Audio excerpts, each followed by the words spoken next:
राधे राधे। आइए आज हम आपको जीवित पुत्रिका व्रत कथा सुनाते हैं। जितिया माँ की कथा। एक बार नैमिषारण्य के निवासी ऋषि ने संसार के कल्याणार्थ सूत जी से पूछा, हे सूत जी, कराल कलिकाल में लोगों के बालक किस तरह दीर्घायु होंगे सो कहिए। सूत जी बोले, जब द्वापर का अंत और कलयुग का आरंभ था, उसी समय बहुत सी शोकाकुल स्त्रियों ने आपस में सलाह की कि इस काली में माता के जीवित रहते उनके पुत्र कैसे मर जाएंगे। जब वे आपस में कुछ निर्णय नहीं कर सकी तो गौतम ऋषि से पूछने के लिए गईं और उनके पास जा पहुंची। तो उस समय गौतम ऋषि आनंद के साथ बैठे थे। उनके सामने जाकर उन्होंने मस्तक झुकाकर प्रणाम किया और तदनंतर स्त्रियों ने पूछा, हे प्रभु, इस कलयुग में लोगों के पुत्र किस तरह जीवित रहेंगे, इसके लिए कोई व्रत या तप हो तो कृपा करके बताइए। इस तरह उनकी बात सुनकर गौतम ऋषि बोली, आपसे मैं वही बात कहूँगा जो मैंने पहले सुन रखा है। गौतम ऋषि ने महाभारत युद्ध का अंत हो गया और द्रोण पुत्र अश्वत्थामा के द्वारा मारे गए अपने बेटों को मरा देखकर सब पांडव दुखी थे। तो पुत्र के शोक से व्याकुल होकर द्रौपदी अपनी सखियों के साथ ब्राह्मण श्रेष्ठ धौम्य के पास गईं और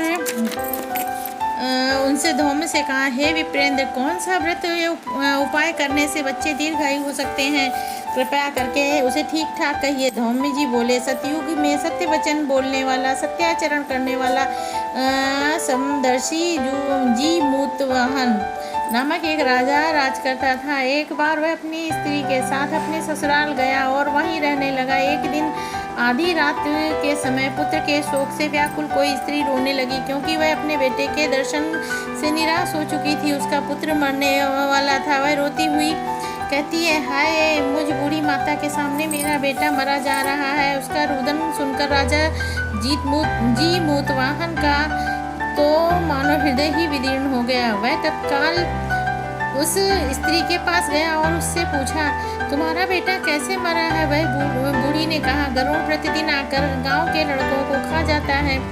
इस पर दयालु राजा ने कहा, माता, अब तुम रो मत, आनंद से बैठो, मैं तुम्हारे बच्चे को बचाने का यत्न करता हूँ। ऐसा कहकर राजा उस स्थान पर गया जहाँ गरुड़ आकर प्रतिदिन मांस खाया करता था। उसी समय गरुड़ भी उस पर टूट पड़ा और मांस खाने लगा। जब अतिशय तेजस्वी गरुड़ ने राजा का बायां अंग खा लिया तो झटपट राजा ने दाहिना अंग फेर दिया और गरुड़ के सामने कर दिया। यह देखकर गरुड़ जी कहने लगे कि तुम कोई देवता हो, कौन हो तुम, मनुष्य तो नहीं जान पड़ते। अच्छा, अपना जन्म और अपना कुल बताओ। पीड़ा से व्याकुल मन वाले राजा ने कहा, हे पक्षीराज, इस तरह प्रश्न करना आपका व्यर्थ है। आप अपनी इच्छा से मेरा मांस खाओ। यह सुनकर गरुड़ जी रुक गए और आदर से राजा के जन्म और कुल की बात पूछने लगे। राजा ने कहा, मेरी माता का नाम सैव्या और मेरे पिता का नाम शालिवाहन है। सूर्य वंश में मेरा जन्म हुआ है और जी मूतवाहन मेरा नाम है।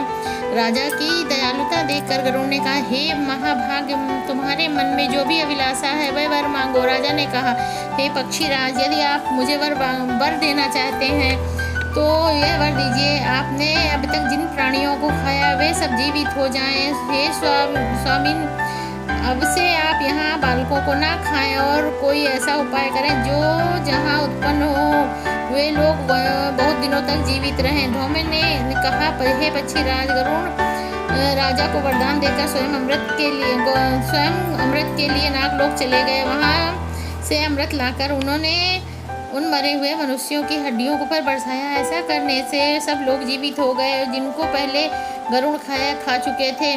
राजा के त्याग और गरुड़ की कृपा से वहाँ वाले सब कष्टों से दूर हो गए।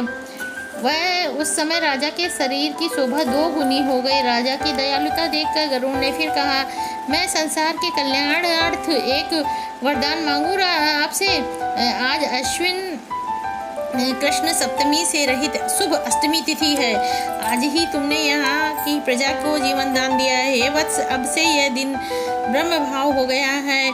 जो मूर्ति भेद से विविध नामों से विख्यात है, त्रिलोके से पूजित दुर्गा अमृत प्राप्त करने के अर्थ में जीवित पुत्रिका कहलाती है। सो इस तिथि को जो स्त्रियां उस दिन जीवित पुत्रिका की और कुश की आकृति बनाकर तुम्हारी पूजा करेंगी तो दिनों दिन उसका सौभाग्य बढ़ेगा और वंश भी बढ़ता जाएगा। हे महाभाग्य, इस विषय में विचार करने की भी आवश्यकता नहीं है। राजन, सप्तमी से रहित और उदया तिथि को अष्टमी को व्रत करें, यानी सप्तमी विशुद्ध अष्टमी जिस दिन हो उस दिन व्रत ना करें, शुद्ध अष्टमी को व्रत करें, नवमी को पारण करें। इस पर ध्यान ना दिया यदि इस पर ध्यान ना दिया गया तो फल नष्ट हो जाएगा और सौभाग्य तो अवश्य ही नष्ट हो जाएगा। जीमूत वाहन को इस तरह का वरदान देकर गरुण वैकुंठ धाम चले गए। राजा भी अपनी पत्नी के साथ अपने नगर को वापस चले आए। धौम्य जी द्रौपदी से कहते हैं, हे देवी, मैंने यह अतिशय दुर्लभ व्रत तुमको बताया है। इस व्रत को करने से बच्चे दीर्घायु होते हैं। हे देवी, तुम भी पूर्वोक्त विधि से इस व्रत को दुर्गा जी का पूजन करो, जो तुम्हें अभिलषित फल प्राप्त होगा। मुनिराज धौम्य की बात सुनकर द्रौपदी के हृदय में एक प्रकार का कौतूहल उत्पन्न हुआ और पूर्ववासिनी स्त्रियों को बुलाकर उनके साथ यह उत्तम व्रत किया। गौतम ने कहा, यह व्रत और इसके प्रभाव को किसी एक चील ने सुन लिया और अपनी सखी सियारिन को बतलाया। इसके बाद पीपल की वृक्ष की शाखा पर बैठकर उस चील ने उस वृक्ष की खोते में बैठकर सियारिन ने भी इस व्रत किया। फिर वही मादा चील किसी उत्तम ब्राह्मण के मुख से यह कथा सुनकर आई और पीपल के खोते में बैठी हुई अपनी सखी को सुनाया।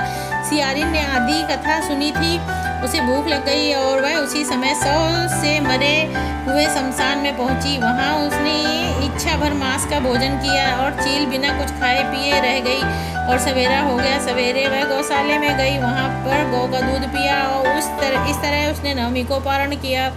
कुछ दिनों बाद वे मर गईं दोनों और अयोध्या में किसी धनी व्यापारी के घर में जन्मी। संयोग से उन दोनों का जन्म एक ही घर में हुआ, जिसमें सियारिन ज्येष्ठ और चील छोटी बहन बनी।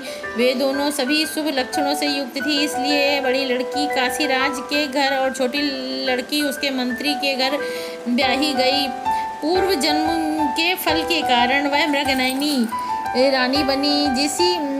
जिस किसी भी संतान को वह उत्पन्न करती वह मर जाती और पूर्व जन्म की बातों को स्मरण करने वाली मंत्री की पत्नी ने अष्टवसुओं के सदृश तेजस्वी 8 बेटे उत्पन्न किए और सभी जीवित रह गए। अपनी बहन के पुत्रों को जीवित देखकर ईर्ष्यावश राजा की पत्नी ने अपने स्वामी से कहा, यदि तुम मुझे जीवित देखना चाहते हो तो इस मंत्री के पत्नी के पुत्रों को वहीं भेज दो जहां मेरे बेटे गए हैं, अर्थात इन्हें मार डालो।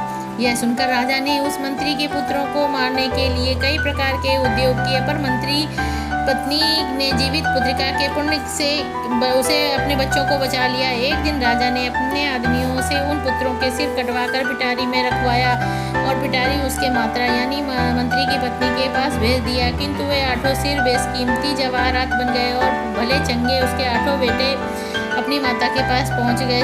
उन पुत्रों को जीवित देखकर राजा की पत्नी को बड़ा विस्मय हुआ। अंत में वह मंत्री की पत्नी के पास आई और उसने पूछा, बहन, तुमने कौन सा पुण्य किया है जिससे बार बार मरवाने पर भी तुम्हारे पुत्र जीवित हो जा रहे हैं? इस पर मंत्री की पत्नी ने कहा, पूर्व जन्म में मैं चील और तुम सियारिन थी। हम दोनों ने एक साथ व्रत किया था जिउतिया का। तुमने व्रत के नियमों को भली भांति पालन नहीं किया था, जिसके कारण तुम्हारे पुत्र मर जा रहे हैं, और मैंने उसी व्रत का भली भांति पालन किया जिससे आज मेरे बेटे जिंदा हैं। तुम्हारे बेटे भी जीवित हो सकते हैं यदि अगर तुम इस व्रत का पालन करो। अब तुम भी इस जीवित पुत्रिका व्रत को करो, तुम्हारे बेटे दीर्घायु होंगे। मैं तुमसे सच सच कह रही हूँ, इसमें जरा सा भी झूठ नहीं है। इसके कथनानुसार रानी ने व्रत किया, तभी से उसके कई बेटे सुंदर और दीर्घायु होकर बड़े बड़े राजा बने। सूत जी कहते हैं, इस प्रकार का आनंद देने वाला मैंने इस दिव्य व्रत को बतलाया है। स्त्रियां चिरंजीवी संतान चाहती हैं तो इस व्रत को अवश्य करें, विधि पूर्वक इस व्रत का पालन भी करें। जय ज्योतिया माई। राधे राधे।